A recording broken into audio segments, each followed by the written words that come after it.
കൽക്കി മൂവിയിൽ കാണിച്ചിട്ടുള്ള മഹാഭാരത യുദ്ധത്തിൽ ഉപയോഗിച്ചിരുന്ന രണ്ട് പവർഫുൾ വെപ്പണാണ്. ഒന്ന് അർജുനൻ ഉപയോഗിച്ചുകൊണ്ടിരുന്ന ഗാണ്ഡീവം, രണ്ട് കർണന്റെ കയ്യിലുണ്ടായിരുന്ന വിജയധനുസ്.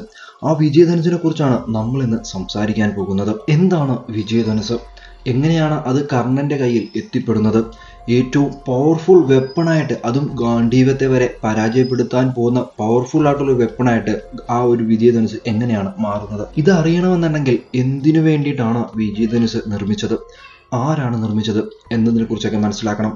അതായത് മുരുകൻ താരകാസുരൻ എന്ന് പറയുന്ന ആ ഒരു അസുരനെ വധിക്കുന്നു. അതിനുശേഷം താരകാസുരന്റെ 3 പുത്രന്മാർ ബ്രഹ്മാവിനെ കഠിനമായി തപസ് ചെയ്യുന്നു. അങ്ങനെ അവരുടെ കഠിന തപസ്സിന്റെ ഫലമായി ബ്രഹ്മാവ് പ്രത്യക്ഷപ്പെടുന്നു. അവർക്ക് ആവശ്യമുള്ള വരം ചോദിക്കാൻ പറയുന്നു. സർവ്വചരാചരങ്ങളാലും ഞങ്ങൾ വധിക്കപ്പെടരുത് എന്നായിരുന്നു അവർ ആവശ്യപ്പെട്ടത്. എന്നാൽ അങ്ങനെ ഒരിക്കലും സംഭവിക്കില്ല എന്ന് ബ്രഹ്മാവ് പറയുകയാണ്. അങ്ങനെ അവർ മറ്റൊരു വരം ആവശ്യപ്പെടുന്നു. ഞങ്ങൾക്ക് 3 പുരങ്ങൾ വേണം. ഈ 3 പുരങ്ങളും എതിർദിശയിൽ സഞ്ചരിച്ചുകൊണ്ടിരിക്കണം. ഈ പുരങ്ങളിൽ താമസിക്കുന്നിടത്തോളം കാലം ഞങ്ങളെ ആർക്കും വധിക്കാൻ സാധിക്കരുത്.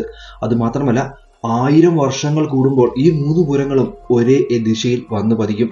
ആ സാഹചര്യത്തിൽ ഒറ്റ അമ്പ് ഉപയോഗിച്ച് മാത്രമേ ഞങ്ങളെ വധിക്കാൻ പാടുള്ളൂ എന്ന് അവർ ആവശ്യപ്പെടുന്നു. അതങ്ങനെ തന്നെ സംഭവിക്കട്ടെ എന്ന് ബ്രഹ്മാവ് അവർക്ക് വരം നൽകുന്നു. അങ്ങനെ ആ 3 പുരങ്ങളിൽ വസിച്ചുകൊണ്ട് തന്നെ അവർ ഈ ലോകത്തെ നശിപ്പിച്ചുകൊണ്ടിരിക്കുകയാണ്. ദേവഗണങ്ങളെല്ലാം ഭയന്ന് ബ്രഹ്മാവിന്റെ അടുത്ത് തന്നെ ചെല്ലുന്നു. തങ്ങൾ കൊടുത്ത ഈ ഒരു വരം കാരണം ഞങ്ങൾ ഒരുപാട് ബുദ്ധിമുട്ടുകയാണ്, ഇതിനൊരു പരിഹാരം തങ്ങൾ തന്നെ കണ്ടെത്തണം എന്ന് പറയുന്നു. അങ്ങനെ ബ്രഹ്മാവ് ശിവനെ കൊണ്ട് മാത്രമേ ഇവരെ വധിക്കാൻ സാധിക്കുകയുള്ളൂ, അങ്ങനെ അവർ ശിവനെ സമീപിക്കുകയാണ്. അങ്ങനെ ശിവൻ അവരെ സഹായിക്കാമെന്ന് ഏൽക്കുന്നു. അങ്ങനെ ആ ഒരു 3 പുരങ്ങളെ നശിപ്പിക്കാനുള്ള 1000 വർഷത്തിലൊരിക്കലുള്ള ആ ഒരു ദിവസം വരികയാണ്.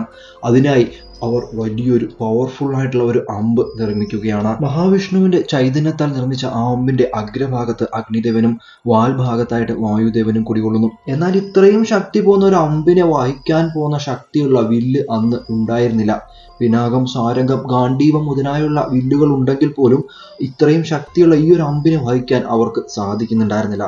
അങ്ങനെ അത്രയും പവർഫുൾ ആയിട്ടുള്ള ഒരു വില്ലുണ്ടാക്കാനായിട്ട് വിശ്വകർമാവിനെ ഏൽപ്പിക്കുന്നു. അങ്ങനെ വിശ്വകർമാവ് പവർഫുൾ ആയിട്ടുള്ള ഒരു വില്ലു നിർമ്മിക്കുന്നു.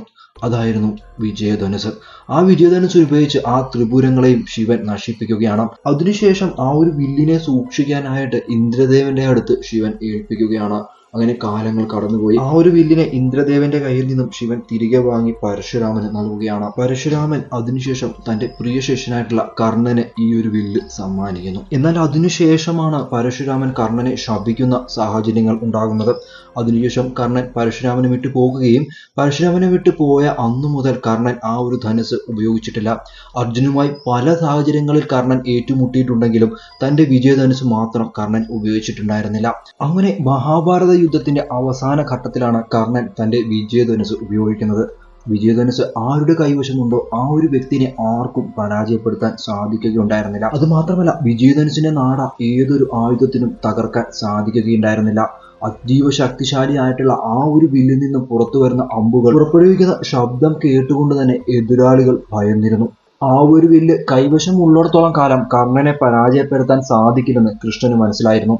അങ്ങനെയാണ് മഹാഭാരത യുദ്ധത്തിന്റെ 17ാം നാൾ കർണന്റെ രഥത്തിന്റെ ചക്രങ്ങൾ ചെളിയിൽ അകപ്പെടുകയും അത് പുറത്തെടുക്കാനായി തന്റെ ധനുസ് താഴെ വെച്ച് ചക്രങ്ങൾ ഉയർത്തുന്ന സാഹചര്യത്തിൽ കർണനെ വധിക്കാനായിട്ട് കൃഷ്ണൻ അർജുനോട് പറയുന്നത്. അങ്ങനെയാണ് അർജുനൻ കർണനെ വധിക്കുന്നത്. അല്ലാത്ത പക്ഷം ആ ഒരു ധനുസ് കയ്യിലുള്ളിടത്തോളം കാലം കർണനെ ആർക്കും വധിക്കാൻ സാധിക്കില്ലായിരുന്നു.